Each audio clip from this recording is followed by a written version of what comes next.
ગાંધીનગરમાં weather watch કમિટીની બેઠક, રાહત કમિશનરના અધ્યક્ષસ્થાને બેઠકમાં રાજ્યમાં થઈ રહેલા વરસાદ અંગે સમીક્ષા.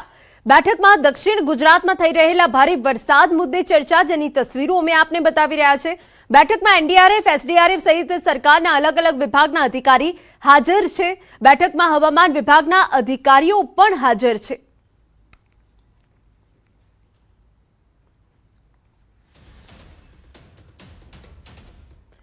સમાચાર અમદાવાદમાંથી. રસ્તા પર વાહન ચાલકો સાવધાન. સાઉથ વાસણા વિસ્તારમાં મસમોટો ભૂવો. ભૂવામાં એએમસીનું ડમ્પર ફસાયું. ચોમાસામાં જુઓ મોતના રસ્તા. તંત્રના પાપે તંત્રનું ડમ્પર ફસાયું. ફસાયેલા ડમ્પરને જોવા ભારે ભીડ લોકોની જામી ગઈ.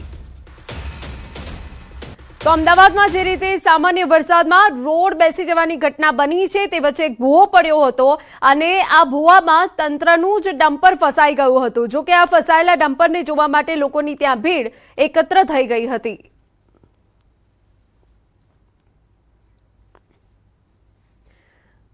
વલસાડ જિલ્લાના ઉપરવાસમાં ધોધમાર વરસાદ. ભારે વરસાદથી જિલ્લાની તમામ નદી નાળાઓ તોફાની સ્વરૂપે.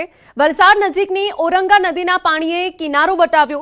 સલામતીના ભાગરૂપે ઓરંગા નદી પર સ્મશાન ભૂમિ પાસેનો પુલ બંધ કરાયો. પુલ બંધ કરાતા નદીના બંને તરફના ગામવાસીઓને 10 કિલોમીટરનો ચકરાવો. પુલ પર નાના અને મોટા વાહનોના પ્રવેશ પર રોક. ઓરંગા નદીના જળસ્તરમાં સતત વધારો થઈ રહ્યો છે. ઓરંગા નદીમાં પાણીની સપાટી પર તંત્રની નજર. નવસારી શહેરમાં કુદરતી આફત સામે મહાનગરપાલિકા તંત્ર સજ્જ. નવસારીમાં મુશળધાર વરસાદ અને ઉપરવાસ વરસાદના કારણે શહેરમાં પૂરની સ્થિતિ. નવસારીની પૂર્ણા નદી ભયજનક સપાટીથી નજીક પહોંચી. પૂરની સ્થિતિમાં શહેરના અસરગ્રસ્ત વિસ્તારમાં ફૂડ પેકેટ્સ પહોંચાડાયા. મહાનગરપાલિકાએ ખીચડી બનાવવાની શરૂઆત કરી. નવસારીમાં હાલ 2000થી વધુ લોકો માટે બનાવાઈ રહી છે ખીચડી. ખીચડી બનાવવામાં મહાપાલિકાનો એડમિન સ્ટાફ પણ કામે લાગ્યો. શહેરના કોઈ પણ વિસ્તારમાં ફૂડ પેકેટ પહોંચાડવાની વ્યવસ્થા ગોઠવાઈ. શહેરના અસરગ્રસ્ત વિસ્તારમાં દરેક વ્યક્તિને ફૂડ પેકેટ મળી રહે એવી વ્યવસ્થા ગોઠવાઈ. ફૂડ પેકેટની પણ વ્યવસ્થા કરવામાં આવેલ છે અને શેલ્ટર હોમની પણ વ્યવસ્થા કરવામાં આવી છે. આપને કોઈ પણ જાતની તકલીફ હોય તો કોર્પોરેશન અથવા કલેક્ટરશ્રીની કચેરીનો સંપર્ક સાધી શકો છો અને તાત્કાલિક આપને હેલ્પ કરવામાં આવશે. નવસારી જિલ્લામાં પૂરની પરિસ્થિતિ. નવસારી શહેર બાદ હવે ગણદેવી તાલુકામાં વરસાદનો કહેર. ગણદેવીના દેવસર ગામની સોસાયટીમાં પાણી ભરાયા. આયોજન નગર, દેવસર, એપીએમસી તેમજ અન્ય વિસ્તારમાં પાણી ભરાવાની શરૂઆત.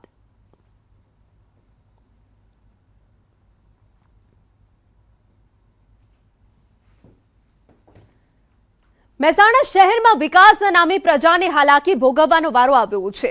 મનપાના આઇકોનિક રોડ પ્રોજેક્ટ હેઠળ મોઢેરા 4 રસ્તાથી બહુચરાજી રોડ પર આવેલું બસ પિકઅપ સ્ટેન્ડ તોડી પાડવામાં આવ્યું, પરંતુ મુસાફરો માટે કોઈ વૈકલ્પિક વ્યવસ્થા કરવામાં આવી નથી, જેના કારણે ચોમાસાની ઋતુમાં બસની રાહ જોતા મુસાફરોને ખુલ્લામાં ઉભા રહેવાની ફરજ પડી રહી છે.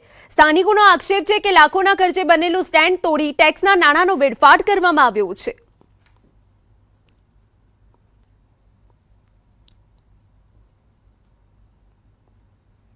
અહીંયા ખૂબ તકલીફ. એક તો સ્કૂલના નિશાળીયાને બહુ તકલીફ પડે છે. નાના નાના બાળકોને અહીં બેસે જ ક્યાં પહેલા તો ઉંમરલાયક વ્યક્તિ ક્યાં બેસે. એટલે અહીંયા પહેલા તો બસ સ્ટેન્ડ અહીંયા બનાવવાની જરૂર છે. પછી અહીંયા જો એક તો વરસાદ આવે તો અહીંયા પાણી ભરાય છે, પણ પાણીનો નિકાલ થઈ જાય. બીજી મુસાફરોને ખૂબ તકલીફ છે. એ તોય પણ ભયંકર તકલીફ પડે. કે દુકાન ઓઠું લેવું પડે, જવું પડે, બસમાં મળે નહીં, સાધન મળે નહીં, એવી ખૂબ તકલીફ પડે. બરોબર, તો આવું રાધનપુર ચોકડી જેવું બનાવ્યું છે એવું મોઢેરા ચોકડી 2 દિવસ સુધી બનાવો એવી માંગ ઉઠી. એવી આવી જાહેર જનતાની વિનંતી કરવામાં આવે. અત્યારે વરસાદની સિઝન છે. ઉનાળાની સિઝનમાં મુસાફરો જઈને બેસવાનું હોય તો ક્યાં આગળ બેસે? કોઈને પણ બસની રાહ દેખવા માટે ત્યાં આગળ મુસાફરોને ખૂબ જ તકલીફ પડે એવી વ્યવસ્થા ઊભી કરેલી છે. આઇકોનિક રોડના નામે મહેસાણા મહાનગરપાલિકાના પ્રજાના પૈસાનો દુરુપયોગ થતો હોય એવું આ સ્પષ્ટ દેખાઈ રહ્યું છે. જૂનાગઢ જિલ્લાના માળિયાહાટીના પંથકમાં ભારે વરસાદ બાદ ખેડૂતોની મુશ્કેલી વધી. પીખોર ગામ પાસેથી પસાર થતી નોડી નદીમાં આવેલા પૂરના કારણે પુલની બાજુનો રસ્તો ધોવાઈ ગયો, જેના કારણે ખેડૂતો પોતાના ખેતરો સુધી પહોંચી શકતા નથી.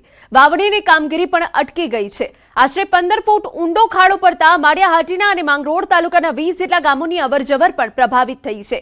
કેટલાક ગ્રામજનો અને ખેડૂતો જીવના જોખમે માનવ સાંકળ બનાવી નદી પાર કરી રહ્યા છે, ત્યારે સ્થાનિકોએ તાત્કાલિક રસ્તાનું સમારકામ કરી કાયમી ઉકેલ લાવવાની માંગ ઉઠાવી છે.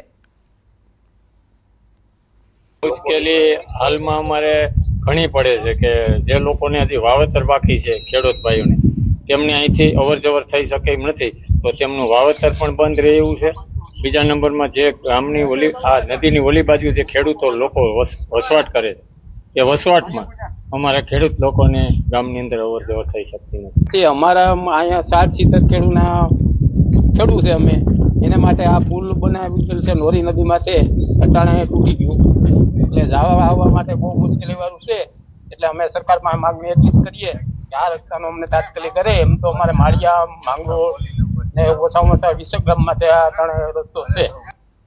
સમાચાર જૂનાગઢમાંથી. માંગરોળમાં જળબંબાકાર બાદ સ્થિતિ સામાન્ય. 4 દિવસ બાદ સોસાયટીઓમાંથી પાણી ઉતર્યા. બંદર નજીક સાગર સોસાયટીમાં પાણી ભરાયા હતા. 5 પમ્પિંગ મશીનોથી પાણી નિકાલની કામગીરી કરાઈ. પાણી ભરાવાના કારણે લોકોના માલ સામાનને નુકસાની સર્વે અને સહાય માટે લોકોની માંગ. છેલ્લા 3 થી 4 દિવસથી 24 કલાક 5 વોટર સક્શન પંપ, 2 કેશોદથી મોકલાવવામાં આવેલા છે. 1000 ફૂટથી પણ વધારે પાઇપ દ્વારા અને 50 જણાથી પણ વધારે લોકોની ટીમ અને સ્થાનિક લોકોની મદદથી અત્યારે બંદરમાં સાગર સોસાયટી જે વિસ્તાર છે ત્યાંથી પાણી ખેંચવાની પ્રોસેસ ચાલુ હતી. હાલના રિપોર્ટ પ્રમાણે તમામ સોસાયટીઓમાંથી પાણી ઉતરી ગયા છે. સાગર સોસાયટીમાં ઘરોમાં પાણી ભરાઈ ગયા છે અને લોકોનું ખૂબ મોટા પાયે નુકસાન થયેલું છે.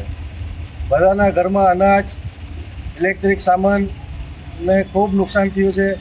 અહીંયા 3 દિવસથી તંત્ર અને સમાજ સાથે રહી અને ખૂબ મહેનત કરી અને અહીંયાથી પાણી કાઢવાની મહેનત કરી રહ્યું છે. હાલાત જોઈ રહ્યા છો. તંત્રએ અમને મદદ 100% કરી છે. આ પાણીના પંપો જેટલા પણ ચાલે છે, અમારા મામલતદાર સાહેબ શ્રી, પ્રાંત અધિકારી સાહેબ, કલેક્ટર સાહેબે આ સગવડતા અમારા માટે જૂનાગઢથી પણ મોકલાવ્યા છે પંપો. એનાથી અમે મેક્સિમમ પાણી કાઢવાના પ્રયત્ન કરી રહ્યા છીએ. 2 હાથ જોડીને નમ્ર વિનંતી છે કે આ વખતે અમારા લોકોને જે આ નુકસાન થયું છે હાથ ખોરાકીનું, અનાજનું, એનું સર્વે કરાવી અને એમને યોગ્ય વળતર ચૂકવે એવી મારી નમ્ર વિનંતી છે. વડોદરાના સાવલીના જૂના સમલાયા ગામમાં કેમિકલ યુક્ત પાણી છોડાયું. સ્થાનિકોનો આક્ષેપ છે કે વરસાદની આડમાં ખાડામાં કેમિકલ મિશ્રિત પાણી છોડવામાં આવ્યું, જેના કારણે ખાડાનું પાણી લાલ રંગનું જોવા મળતા ગ્રામજનોમાં ચિંતા અને રોષ છે. ગ્રામજનોએ આક્ષેપ કર્યો છે કે ફરી એકવાર કેમિકલ માફિયાઓ સક્રિય થયા છે અને મિની નદી વિસ્તાર પ્રદૂષિત થવાની ભીતિ વ્યક્ત કરી છે, જેના કારણે પશુધન, ખેતી અને પર્યાવરણને નુકસાન થવાની આશંકા પણ વ્યક્ત કરવામાં આવી રહી છે. ગ્રામજનોએ સ્થળ પરથી પાણીના નમૂના લઈ તપાસ કરવા તેમજ જવાબદાર તત્વો સામે કડક કાર્યવાહી કરવાની માંગ કરી છે. અગાઉ પણ આ વિસ્તારમાં કેમિકલ પ્રદૂષણના આક્ષેપો સામે આવ્યા હતા. હવે સંબંધિત વિભાગ તાત્કાલિક તપાસ કરે તેવી માંગ ઉઠી છે. એ નદીના ક્યાંથી પાણી આવે છે તે ચેક કરવા માટે આવ્યા તો અમને ખબર પડી અહીંયા કે એક કેમિકલ કંપનીની નજીકમાં ઘણો મોટો એવો ખાડો છે અને એ ખાડાની અંદર કેમિકલ ઠલવાયેલું છે અને એ કાચના જરીએ ત્યાં લિટરલી ભૂંગળા દેખાઈ રહ્યા છે કે ભૂંગળામાંથી કેમિકલ યુક્ત પાણી આવી રહ્યું છે. બપોરે કલેક્ટર ઓફિસે જઈને આવેદનપત્ર આપીશું અને રજૂઆત કડકપણે રીતે કરીશું અને ઉગ્ર આંદોલન પણ અમે કરીશું. આ કેમિકલ છોડ્યું છે ત્યાં કેમિકલ બંધ કરો, અમારી ભેંસો મરી જશે એની જવાબદારી કોણ લેજે? અને અમારે નદીની નજીક જ ઘર છે એટલે અમારે કામ હેરેને જ જવાનું. તે અમે ભેંસો લઈને જઈએ છીએ નદીની કિનારે, તારીએ છે પાણી પીવે એની જવાબદારી કોણ રાખે છે? બરાબર, આ કેમિકલ કોને છોડ્યું છે? અમદાવાદમાં એએમસીના મક્તમપુરા બોર્ડ ઓફિસ ખાતે મોટી સંખ્યામાં સ્થાનિકોએ હલ્લાબોલ કર્યો. વરસાદી પાણીના નિકાલ, જર્જરિત રોડ રસ્તા, ડ્રેનેજ લાઇન અને કેચપીટની સફાઈ સહિતના મુદ્દે લોકોએ વિરોધ નોંધાવ્યો. મહિલાઓ બેનરો અને પાણીના માટલા સાથે રેલી સ્વરૂપે બોર્ડ ઓફિસે પહોંચી હતી અને માટલા ફોડી અનોખો વિરોધ પણ કર્યો હતો. સ્થાનિકોનો આક્ષેપ છે કે નેશનલ હાઈવેનો રોડ ઊંચો થતા વરસાદી પાણીનો યોગ્ય નિકાલ થતો નથી. એટલું જ નહીં, પીવાના પાણીમાં ગંદુ પાણી ભળી જતો હોવાથી નલ સે જલ યોજના હોવા છતાં નિયમિત પાણી ન મળતું હોવાની ફરિયાદ છે.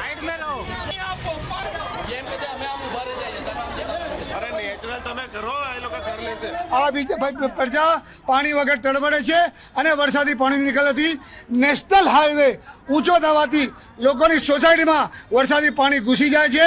જે હાલમાં ડ્રેનેજ પ્રી મોન્સૂન પ્લાનની કોઈ જગ્યા નથી, કેચપીટો સાફ કરવામાં આવી નથી. વિસ્તારના લોકો ત્રાહિમામ પુકારી ગયા છે. અત્યારે તો થોડું વરસાદ આવ્યું છે એમાં લોકો પરેશાન છે. આવનાર સમયમાં લોકોના ઘરમાં પાણી હશે. તમામ જવાબદારી અમદાવાદ મ્યુનિસિપલ કોર્પોરેશનની હશે. ઘણા સમયથી અમે લોકો માંગ કરી રહ્યા છે. જુવાપુરામાં પાણી નથી. અમે હાઈકોર્ટમાં પણ ગયા છે. હાઈકોર્ટમાં એએમસીએ લખીને એફિડેવિટ કરીને આપ્યું છે કે પ્રાથમિક સુવિધાઓ આપીશું. તે છતાં પણ અમને પાણી આપવામાં નથી આવતું. ડ્રેનેજો સાફ કરવામાં નથી આવતી. પબ્લિક ત્રાહિમામ થઈ ગઈ છે. તેથી આજે અમે રેલી કાઢી છે અને મટકા ફોડોનો प्रोग्राम કર્યો હતો. जैसे कि एरिया वाइज दिखाया जाए तो जुहापरा में अपना नगर सोसाइटी है, 10 से 15 सालों से वहाँ पे प्रॉब्लम चल रही है पानी की. फिर फतेहवाड़ी विस्तार है, रमजान पार्क है, अजीम पार्क 1, 2, 3, नूरे इलाही और नसीम पार्लर, ऐसे कई विस्तार है जहाँ पर पानी की सुविधा नहीं है. और जहाँ थोड़ा भी पानी आता है सुबह में थोड़ा भी, तो वहाँ ऐसा आता है जो गटर में मिक्स हो जाता है. इतना गंदा पानी आता है वहाँ पर और ये पानी कोई पी सकता नहीं है. जब દેવભૂમિ દ્વારકા જિલ્લાના કલ્યાણપુર પંથકમાંથી રાહતના સમાચાર સામે આવ્યા. કલ્યાણપુર તાલુકાના સૂર્યાવદર ગામની સીમમાં નિર્માણાધીન સાની ડેમનું કામ હવે અંતિમ તબક્કામાં પહોંચી લગભગ પૂર્ણ થઈ ગયું છે. તાજેતરમાં ડેમના દરવાજાઓનું સફળતાપૂર્વક ટેસ્ટિંગ કરવામાં આવ્યું, જેના પગલે સમગ્ર વિસ્તારમાં ખુશી અને આશાનો માહોલ જોવા મળ્યો. ચાલુ વર્ષે ડેમમાં અંદાજે 1700 MCFT જેટલો વરસાદી પાણીનો જળસંગ્રહ થવાની સંભાવના વ્યક્ત કરવામાં આવી રહી છે. ડેમ તેની સંપૂર્ણ ક્ષમતા સુધી ભરાય તો કલ્યાણપુર અને દ્વારકા પંથકના અનેક ગામોને પીવાના પાણીની લાંબા સમયથી ચાલતી સમસ્યામાંથી મોટી રાહત મળશે. સાથે જ આસપાસના 9 ગામો અને ઉપરવાસના 8 ગામોના ખેડૂતોને સિંચાઈ માટે પૂરતું પાણી ઉપલબ્ધ બનશે, જેના કારણે કૃષિ ઉત્પાદન અને ખેતીને નવી દિશા મળશે. ઉપરાંત ઓખા મંડળ, હર્ષદ રાવલ સહિતના વિસ્તારોને પણ આ જળસંગ્રહનો સીધો લાભ મળશે. ડેમની અંદર મિકેનિકલની તમામ કામગીરી આજરોજ પૂર્ણ થઈ ગયેલ છે. સિવિલની તમામ કામગીરી પૂર્ણ થયેલ છે. ડાઉનસ્ટ્રીમમાં આવેલ જે કેટ બ્રિજ છે તેની કામગીરી પણ 15 જુલાઈની અંદર પૂર્ણ થશે. સમાચારમાં આગળ વધીએ તો વડોદરાની માંજલપુર વિધાનસભા બેઠકની પેટા ચૂંટણીને લઈ ભાજપે તૈયારીઓ તેજ કરી. ટિકિટ માટેના દાવેદારોની આજે સેન્સ પ્રક્રિયા હાથ ધરવામાં આવી. પૂર્ણેશ મોદી, બળવંતસિંહ રાજપૂત અને ગીતાબેન નાયક નિરીક્ષક તરીકે દાવેદારોના અભિપ્રાયો અને રજૂઆત સાંભળવા પહોંચ્યા હતા. ભાજપ કાર્યાલય ખાતે ટિકિટ મેળવવા મોટી સંખ્યામાં દાવેદારો ઉમટી પડ્યા હતા. માંજલપુર બેઠક ભાજપનો ગઢ માનવામાં આવતો હોવાથી ટિકિટ મેળવવા માટે ભારે રસાકસી જોવા મળી રહી છે. હવે પાર્ટી હાઈકમાન્ડ કોના નામ પર મહોર લગાવે છે તેના પર સૌની નજર. અમારા સિનિયર આગેવાન માંજલપુર વિધાનસભાનું પ્રતિનિધિત્વ કરતા યોગેશભાઈ પટેલ, જે દુઃખદ ઘટના ઘટી છે, એમનું નિધન થયું અને એ ખાલી પડેલી બેઠક ઉપર જે જાહેરનામું બહાર પડ્યું છે તે અનુસંધાને ભારતીય જનતા પાર્ટી કમલમ કાર્યાલય મુકામે આજે જે કે અપેક્ષિત શ્રેણી અને જે ઈચ્છુક ઉમેદવાર અને સિનિયર આગેવાન આ બધાને સાંભળીશું અને સાંભળીને આખો અહેવાલ પાર્લામેન્ટરી બોર્ડમાં રજૂ કરીશું. આગામી રથયાત્રાને લઈને આજે એકતા સમિતિની બેઠક યોજાઈ, જેમાં mayor Hitesh Barot, police commissioner Anupamsinh Gehlot તેમજ મનપાના પદાધિકારીઓ અને અધિકારીઓ હાજર રહ્યા. બેઠકમાં રથયાત્રાનું સુવ્યવસ્થિત અને શાંતિપૂર્ણ આયોજન, વિવિધ વ્યવસ્થાઓ તેમજ સલામતીના મુદ્દાઓ પર ચર્ચા કરવામાં આવી. પોલીસ કમિશનરે જણાવ્યું કે કોર્પોરેશન દ્વારા જરૂરી તમામ તૈયારીઓ કરવામાં આવી રહી છે. ખાસ કરીને હાથીઓને ડીજેના અવાજથી કોઈ તકલીફ ન થાય તે માટે તેઓ પસાર થાય ત્યારે ડીજે બંધ રાખવાની